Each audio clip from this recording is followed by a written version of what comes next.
Assalamu alaikum everyone. Hope you are all well by the grace of Almighty Allah. I am keeping cool and dandy by the grace of Almighty Allah. Today I will gonna a very important interesting topic, idioms about trends. Let's start it any delay. Watch my video. 1. It's raining cats and dogs, meaning to be raining very heavily outside. Example in a sentence, kids do not go outside. It's raining cats and dogs. 2. Rain or shine, meaning to do something whether it is raining outside or the sun is shining. Example in a sentence, the baseball game is at 4 p.m. rain or shine. 3.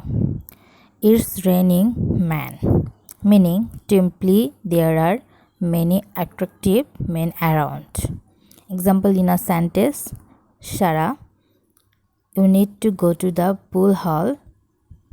It's raining men there. 4. Saving for a rainy day, meaning to save or keep something until it is truly needed. Example in a sentence, I have saving my money from grandma for a rainy day.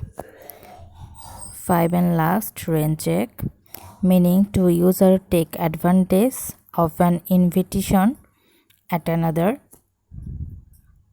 more convenient time. Example in a sentence, I will take a rain check of the movies tonight. I still have a lot of studying to do. আজকে video এই পর্যন্তই। ভিডিওটা ভালো লাগে একটা like করবেন, comment করবেন, আমার চ্যানেলটা সাবস্ক্রাইব করে পাশে থাকবেন। আল্লাহ হাফেজ, আসসালামু আলাইকুম।